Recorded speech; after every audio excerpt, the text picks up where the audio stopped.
Interview తీసుకున్నాము వేరే అంకుల్ది. ఆయనకి ఏం అడిగినామంటే ఇట్లా మామూలుగా ఇప్పుడు పాస్టర్స్ దశమ భాగం ఇవి ఉన్నాయి కదా, సో దానిపైన చాలా మంది ఇప్పుడు ప్రజలు వస్తారు, వాళ్ళు మీరు చెప్పినట్టే 10 రూపాయలు సంపాదించి 5 రూపాయలు వేయించుకుంటారు. దానిపైన ఆయన మాట్లాడారు, ఇట్లా తినేస్తారు దానికోసం చెప్పి. నెక్స్ట్ ఏంటంటే వాళ్ళు కన్వర్ట్ అయిన తర్వాత కూడా ఆ ఆధార్ కార్డు లోపల హిందూ అని ఉంటుంది, కానీ క్రిస్టియన్ కింద కన్వర్ట్ అయిపోయింటారు. అంటే హిందువులు రావాల్సిన ఏవైతే బెనిఫిట్స్ ఉన్నాయో పథకాలు తీసుకున్న పథకాలు, అయితే దానివల్ల హిందువులకు చాలా మందికి ఆ పథకాలు ఆగిపోతున్నాయి కదా, సో దానిపైన ఆయన మాట్లాడారు. అయితే దానికోసం ఏమైందంటే ఆ వీడియో వైరల్ అయ్యి క్రిస్టియన్స్ ఆ ఊర్లో 70% వాళ్ళే ఉన్నారు. సో ఆయన ఇంటిపైకి నిన్న నైట్ వెళ్ళి మొత్తం దాడి చేస్తామని చెప్పేసి బెదిరించి వచ్చారు. ఈ రోజున వీడియో డిలీట్ చేయకపోతే మీ ఇంట్లో వచ్చేసి ఇల్లు కాల్ చేస్తాం, స్టూడియో 3 lakhs వరకు ఎంత ఉందంట, స్టూడియో కాల్ చేస్తామని చెప్పి బెదిరించింది. ఇంకా లీగల్ కూడా కేసు వేస్తామని చెప్పారు. దీని గురించి మీరేం చెప్పాలి? నేను ఇదంతా నువ్వు అడిగిన దానికంటే నేను షార్ట్ కట్లు ఒకటే చెప్తా. ఫాస్టర్లు అనేది నిజంగా ఎవరు లేరు, వీళ్ళు ఏంటంటే వ్యాపారం. దేవుడు ఏం చెప్పిన దశమ భాగం ఏమన్నాడు, వేసి నన్ను ఏం చేయమన్నాడు తెలుసా? చర్చిలో ఏమంటారు, భర్త చచ్చిపోయిన వాళ్ళు ఉంటారు, వికలాంగులు ఉంటారు, ముసలోళ్ళు ఉంటారు, లేకపోతే ఇంకేంటంటే చిన్నపిల్లల తల్లిదండ్రులు చచ్చిపోయిన వాళ్ళు ఉంటారు. చర్చి మెయింటెనెన్స్ ఉంటుంది, దాంట్లోకి దేవుడు ఖర్చు పెట్టమని చెప్పింది. 10వ వంతు తీయమన్నాడు, అది నిజము. ఆ 10వ వంతులు ఇవన్నీ ఖర్చు పెట్టమన్నాడు. వీళ్ళు ఏం చేశారు తెలుసా? అని పిల్లం పట్టు చీరలకి, వాని కొడుకు తిరగనీకే, లేకపోతే వీడి గంజాయిలు తాగనీకే అలా నవ్వుతాడు. అసలు నువ్వు ఊగురా ఫస్ట్ చూద్దాం. దేవుని అవమానిస్తున్నారు ఇంత నీచంగా, ఇన్ని పథకాలు తీసుకొస్తున్నారు. అసలు చర్చిలా ఒక్కటి చచ్చిపోతే ఇవాళ బయటకు వస్తలేదు. నిజమైన ఫాస్టర్లు చాలా మంది ఉన్నారు, ఫేక్. ఇప్పుడు నిజమైన ఫాస్టర్లు 5% ఉంటాయి, ఫేక్ ఫాస్టర్లు 100% ఉన్నారు. నేను ఒక క్రిస్టియన్ని, నిజంగా మీరు క్రిస్టియన్సే కదా. నేను ప్రతి ఒక్కరిని నేను నమ్ముకొని 5 సంవత్సరాలు అవుతుంది, నేను దేవుని నమ్ముకొని. గాజులు తీసేయండి, బొట్టు తీసేయండి, వాళ్ళతో మాట్లాడొద్దు, హిందువులతో మాట్లాడొద్దు, హిందువులు నడిచిన తోవల నడవకూడదు అంటే మరి హిందువులు వండించిన పంట కూడా తినకూడదు. మన పైసలు మనమే తయారు చేసుకోవాలి, మన తోవ మనమే వేసుకోవాలి, మన పైసలు మనమే వండించుకోవాలి. హిందువులు వండిస్తున్నారు కదా, మరి కూరగాయలు మీ పైసలు పెట్టుకుంటున్నావు అంటే మరి దశమ భాగం ఎంతమంది కానించి వస్తున్నాయి? ఇప్పుడు 100 రూపాయలు తీసుకొచ్చి నీ చర్చిలో వేయాలంటే ఎంతమంది కానించి వస్తున్నాయి? అవి ఎన్ని చేతులు మారుతున్నాయి? నువ్వు 10 మందికి పెట్టవు, నువ్వు వేసిన కోట మళ్ళీ తెల్లారయ్యావు. నీ పిల్లలకి ఇయ్యాల కట్టిన పరిస్థితి రేపు కట్టదు. నీ చర్చిలో ఎంతమంది బట్టలు తినిపోయిన వాళ్ళు ఉన్నారు, ఎంతమందికి తిండి లేకుంటున్నారు? వాళ్ళకి సాయం చేయడానికే మీకు చేతులు రావు. ఎంతసేపు వెయ్యండి, మీరు వెయ్యండి, నేను పోతా బార్కి, నేను పోతా పబ్బులకు పోతా. అది కాదు, మా మీద వచ్చిన పథకాలు తిన్నీక మీకు ఎవడిచ్చిండు హక్కు? గాజులు తీసారు, బొట్టు తీసారు, అవన్నీ తీసేసిన తర్వాత నీ మనసు మారిపోతుంది, అదంతా వ్యర్థమే కదా. ఇప్పుడు ఇంట్లో ఎన్ని బియ్యం ఉన్నా కానీ వండుకొని తినేది వేస్టే కదా. అది వండుకొని తింటేనే కడుపు నిండేది. నువ్వు గాజులు తీసేయి, నువ్వు బొట్టు తీసేయి, భారతదేశంలో ఉన్నప్పుడు భారతదేశ పద్ధతులు మనం పాటించాలి. అదే దేవుడు చెప్పింది. అసలు ప్రతి ఒక్క చెత్తముండ కొడుకు చర్చి ఫాస్టర్ అంటున్నారు. ఒక్కని చక్కగా అడిగితే నిలదీసి యేసుప్రభు ఏడ పుట్టిండు, మోసే ఏడ పుట్టిండు, యోహాన్ ఏడ పుట్టిండు అంటే ఎవరు చెప్పాడు? ఏంటంటే నేను యేసుప్రభుని. ఓడైతే మరీ దారుణంగా ఒకదాని పట్టుకుని ఇంతమంది పడుతున్నంట. ఇక వాడు బయటకు వెళ్ళదు, గుడే కట్టుకోవాలి. ఇంకోటైతే పాలతో అభిషేకం చేయించుకున్నాడు. అరే ముండగొడుకులు రారా, యేసుప్రభు అట్లా తగ్గిపోయి వాళ్ళ శిష్యులకు కాలుగడి రారా, లంచగొడుకులారా. ఈ ఫేక్ ఫాస్టర్లు అందరికి అదే చెప్తున్నా. యేసుప్రభు అంత గొప్ప తండ్రి వచ్చి వాళ్ళకి కాలు కడిగిండు ఆయన. మీ వల్లనే కదరా హిందువులు మొత్తం మన మీద దాడి చేసేది, మీరు చేసే లక్కర్ పని వల్లనే కదా, వేరే వాళ్ళైతే కాదు. ఫస్ట్ మనలో తప్పు ఉంది. యేసుప్రభు మాలలో నుంచి వచ్చిందిరా ముండగొడుకులారా, ఎవడు పెట్టిండ్రా? 40 రోజులు ఉపవాస ప్రార్థన చేయమన్నాడు, అది మీకు మాలలా? యేసుప్రభుకు కొబ్బరికాయలు కొడుతురు, ఏడా ఉంది? ఏంది దేనికి ఇట్లా తయారైపోతురు? దశమ భాగం ఏంది కానుకలు అంటే 5,000 పెట్టి చేస్తానంటే దేవుడు పరలోకం వింటాడంట. ఆయనకి 5,000 ఇస్తే అంటే ఆటని వేసి తిన్నాడా? అంటే ప్రార్థన చేసి తింటాడా, లేకపోతే పైసలు ఇస్తే దేవుడు ఉంటాడా? ఇంత దారుణంగా తయారైపోతున్నారా? సోలొమోను అట్లా వేలల కోట్ల కూర్చుకుంటానే సంకన ఆగిపోయిండు. దావీదు మహారాజు కొడుకు అట్లా ఉంటాడు. ఏ సగం సగం ఆ బైబిల్ చదివి నేను ఉన్నాయి అని చెప్పేసి ఊర్లో లాసులు అమ్ముకుంటారు, చర్చిలు కట్టుకుంటారు. అలా నిజంగా పిచ్చి జనం తెలుసా. నిన్న మన మణిదీపేశ్వర్ దగ్గర చూసారు కదా, ఎన్ని వేలలో వచ్చిరు. మనల్ని మనం చూసుకొని సిగ్గుపడాలి. వేలలో పోయిరు ఆమె దగ్గరికి. ఇప్పుడు చూడండి ఫేక్ అని తెలిసి అందరు నెత్తులు కొట్టు. ఓతైతే ప్రభాస్ తోటి పెళ్లి చేస్తా అంటే 150,000 పెట్టిందంట. దానికి ఎందుకు సిగ్గులేదేమో? 150,000 కట్టిందంట ప్రభాస్ తోటి పెళ్లి చేస్తంటే. దానికి ఎందుకు సిగ్గులేదు? ప్రభాస్ నేను పుట్టక ముందుకు పుట్టిండు, ఇదేమో నిన్న మన పుట్టింది. అని గేట్ కడుకొని కూడా అర్హత లేదు దీనికి. ఇదంటే అంతటి పెళ్లి చేస్తుందంట. నమ్మేటోని కానీ ఉండాలన్నా, ఇంటోని కానీ లేకపోయినా కానీ ఎందుకు ఇంత దారుణంగా తయారైపోతారు? దేవుని పేరు చెప్పుకొని గల్లి గల్లికి చర్చి అంట, గల్లి గల్లికి గణేశుడేనంట. గణేష్ నివాసం చూసిరా ఎంత దారుణంగా చేసి పండబెట్టి తొక్కుతారు. మరి ఏమైపోతారు వీళ్ళంతా? నిజంగా మీరు చేసేట ఈ నేనైతే మా క్రిస్టియన్స్ లో అయితే దారుణంగా పాడైపోతుంది, దారుణంగా చేస్తున్నారు. అరే మళ్ళీ అదే చెప్తున్నా, మనల్ని చూసి మనం ఏడ్చుకోవాలరా నాయన, దాని తర్వాత బయటకు పోవాలి. కాணிకలు వేయండి అంటున్నారు. సతీష్ కుమార్ గారికి కొన్ని కోట్లు వస్తాయి, లెక్క పెట్టడానికి 23 మంది కావాలి, మిషన్లతో సహా 23 మంది. ఎన్ని బ్రాంచ్లు ఉన్నాయో తెలుసా? తెలంగాణ, ఆంధ్ర, ఛత్తీస్గఢ్, బీహార్ ప్రతి ఒక్క చోట్ల ఆయన బ్రాంచ్ ఉంటుంది. కొన్ని కోట్ల ఇన్కమ్ వస్తుంది, కొన్ని కోట్లలో వస్తుంది ఆయన ఇన్కమ్.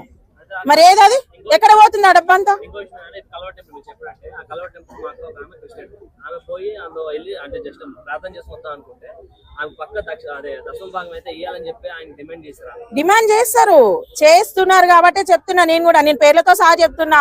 ముసుగుల గుద్దులాట మనకు తెలియదు, ఉన్నది కుల్ల చెప్తున్నా, జరుగుతుంది కాబట్టే చెప్తున్నా. ఆయన ఏం చేయాలి? చర్చికి వచ్చే ప్రతి ఒక్కరికి ఆదుకోవాలి, ఆయన ఆదుకునే బాధ్యత ఆయనకు ఉంది. అట్లా లేదు, మీరు అయ్యూరి నేను సంపాదించుకుంటా, మీరు అయ్యూరు నేను సంపాదించుకుంటా. చర్చి కట్టమని ప్రతి ఒక్కరిని అడుగుతున్నారు. హిందూ మతాలలో కూడా ప్రతి ఒక్కరు గుళ్ళు కట్టాలి, చందా చేస్తున్నారు. ఎవరి పేరు మీద ఉంటుంది? ఇప్పుడు ఒక చర్చి ఉంది, ఇప్పుడు 1 కోటి రూపాయలు పెట్టి చర్చి కడతావు, ఎవరి పేరు మీద ఉంటది? చర్చి నువ్వు తీసుకుంటున్నావు, నీ పేరు మీద ఉంటది. మరి అందరం ఇస్తున్నాం కదా, మరి అందరి పేరు మీద చేయి. నువ్వు రిజిస్ట్రేషన్ చేయడానికి రాదు, నువ్వు చచ్చినావు అంటే మళ్ళీ నీ కొడుకు ఫాస్టర్ కావాలి, మిగతా సంకరాకిపోవాలి. అది కాదు కదా గొప్పతనం, అది కాదు దేవుడు చెప్పింది. మీ ప్రార్థన అసలు వినరు, మీరు సబ్బలు గుద్దుకుంటున్నారు.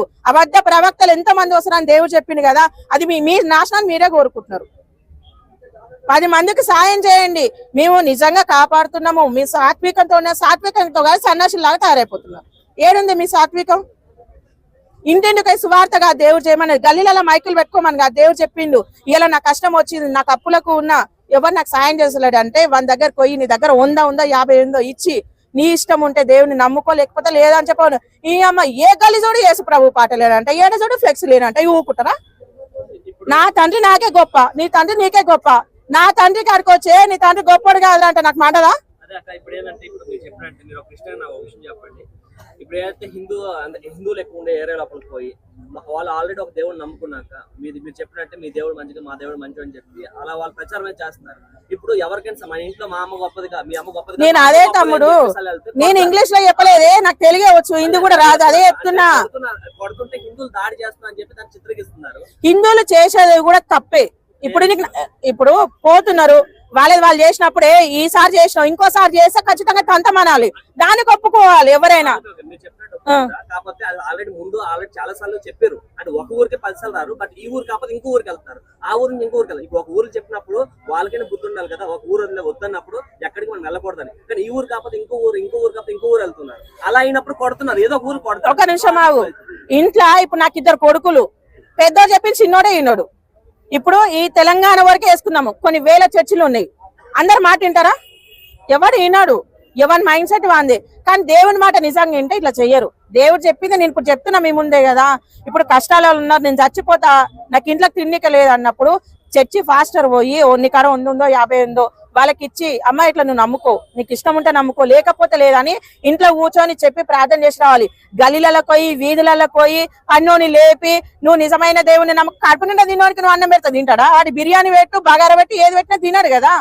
నువ్వు కష్టాలు అన్నానికి పెరుగన్నం పెట్టు, కారం వేసి పెట్టి తింటాడు. నువ్వు నీ ముందర బిర్యానీ పెట్టు, లేకపోతే 2 బీర్ సీసాలు తాగుతా లేదురా, నా మీద ఇష్టం ఉందా లేదా అంటే ఊకుంటాడు. బద్దలని వల్ల కూడా వెళ్ళి తింటాడు, ఊకుంటాడా? మీకు కష్టం వచ్చింది కదా, మా వంతుగా మేము చేస్తాము అని పోవాలి తప్ప నమ్ముక అని చెప్పే అర్హత కూడా లేదు. మా యేసు ప్రభు నమ్ముక అని చెప్పే అర్హత లేదు. అప్పుడు ఏమైతే నీ తండ్రి నీసి పెట్టి నా తండ్రి రాను, అది కాదు. అమ్మ నా దేవుడు ఇంతవరకు నాకు చేసిండు, నన్ను కాపాడిండు, మిమ్మల్ని కూడా కాపాడతాడు, సావకండి, సావడం గొప్ప కాదు చెప్పే పద్ధతి అది. మేము ఫ్లెక్సీలు పెడతాము, మేము పోస్టర్లు అతికిస్తాము, మమ్మల్ని ఎవరు అనవద్దు, మా మీద దాడి జరుగుతుంది అంటే మనం చేసేది తప్పు కాబట్టి జరుగుతుంది ఖచ్చితంగా. ఇంకో విషయం ఏంటంటే, ఇప్పుడు ఎవరైతే కన్వర్ట్ అయ్యారు కదా, ఈ కన్వర్ట్ అయిన ఆధార్ కార్డు హిందూ అని ఉంటుంది, క్రిస్టియన్ కింద ఎందుకు చేంజ్ చేసుకోవాలి? ఇప్పుడు హిందువులు రావాల్సిన బెనిఫిట్స్ వాళ్ళే తీసుకుంటారు. బెనిఫిట్స్ అనే తమ్ముడు అందరికి రావు, ఇదైతే నేను యాక్సెప్ట్ చేయను. ఎందుకంటే అందరికి ఇప్పుడు నేను నమ్ముకొని 8 సంవత్సరాలు ఇప్పటి వరకు అయితే రాలేదు, అదైతే అబద్ధం. మేమైతే నేను చెప్తున్నా కదా, నేను నమ్ముకొని 8 సంవత్సరాలు బెనిఫిట్స్ అయితే ఏమి ఉండవు దాంట్లో. గవర్నమెంట్ నుంచి ఇప్పుడు ఏం రావట్లేదు, ఎవరు యాక్సెప్ట్ ఏమొస్తున్నాయి? కేసీఆర్ సీరియల్, ఇంతకుముందు కేసీఆర్ వచ్చిన ఇప్పుడు రేవంత్ రెడ్డి అన్న ఆయనతో కూడా వస్తలేవు. నా వరకు నేను చెప్తున్నా, నాకు తెలిసిందే చెప్పాలి, తెలియని దాంట్లో దూరొద్దు. నా వరకు అయితే అది ఇప్పుడు మాకైతే అక్కడి నుంచి అయితే రాలేదు.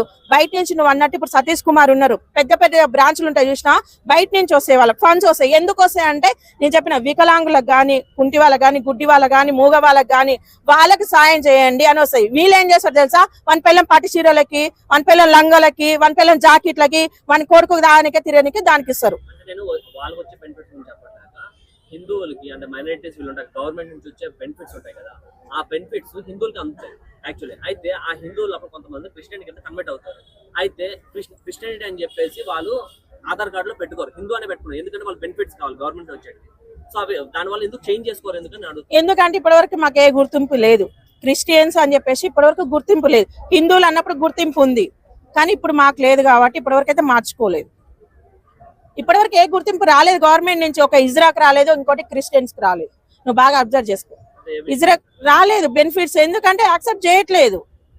క్రిస్టియన్ అంటే యాక్సెప్ట్ చేస్తారు, క్రిస్టియన్స్ అంటే యాక్సెప్ట్ చేయట్లేదు. ఆల్రెడీ ఇప్పుడు కేరళ కానీ మన ఆంధ్రప్రదేశ్ తెలంగాణ చాలా మంది క్రిస్టియన్స్ ఉన్నారు. అంటే ఇప్పుడు కన్వర్ట్ అవ్వకుండా ఆంధ్రాలో వినేను, ఆంధ్రాలో 100% ఉంటే తెలంగాణలో 20% ఉన్నారు క్రిస్టియన్స్. మొన్న రేవంత్ రెడ్డి అయితే అసలు క్రిస్టియన్స్ లేదని చెప్పారు. ఈ అన్న రాత్రి సర్దికాలు తాగిందేమో దిగలేదు అనేది మాది ఒకటే ఊరు, కొండారెడ్డి పెళ్లి మాది కలకుర్తి. అదే అన్న రాత్రి సర్దికాలు తాగిన దిగలేదు, పోయి టోప్ ఎట్లా పెట్టుకుండు. మరి క్రిస్టియన్స్ గొప్ప అని చెప్పేసి ఎట్లా చెప్పిండు క్రిస్మస్ ముందు. ఈ రేవంత్ రెడ్డి అన్నతోటి ఇదే దిమాగ్ ఖరాబ్. ఏం చెప్తాడో ఏం అర్థమే కాదు. పొద్దుగాలు చెప్పింది సాయంత్రానికి మర్చిపోతాడు. నేను క్రిస్టియన్ అయింది ఒకటే చెప్తున్నా, మీరు బొట్టు తీసేయండి, గాజులు తీసేయండి, ఇవన్నీ తీసేస్తే దేవుడు ఆశీర్వదిస్తానే ఫేకు. ఇంకొకటి కానుకలు వేయండి, కానుకలు వేస్తే మీరు గొప్పలు అవుతారు అని చెప్తారు చూసినా, వాళ్ళ మాటలు నమ్మకండి. నేను మళ్ళీ చెప్తున్నా, యేసుప్రభుని నమ్ముకుంటే బిల్డింగులు వస్తాయి, ఆస్తులు వస్తాయని కాదు, ఉన్నాయి పోతాయి. ఎందుకు ఈ మాట చెప్తున్నానంటే దేవుడు ఆశీర్వదించేదేలా ఆస్తులల్లా కాదు, 10 మందిలో తలెత్తుకునే తిరిగేలాగా దేవుడు ఆశీర్వదిస్తాడు. అది గొప్ప. ఈ చెత్తముండ కొడుకుల మాటలు విని ఉన్న ఆస్తులు పోగొట్టుకొని అవన్నీ ఇబ్బంది పడకండి. దేవుడు ఉన్న ఆస్తులు పోతాయి. దేవుని నమ్ముకోండి, ఆస్తులు వస్తాయి, ఆస్తులు రా ఉన్నాయి పోతాయి, కానీ 10 మందిలో పేరు వస్తుంది, 10 మందిలో గొప్పతనం దేవుడు ఆశీర్వదిస్తాడు.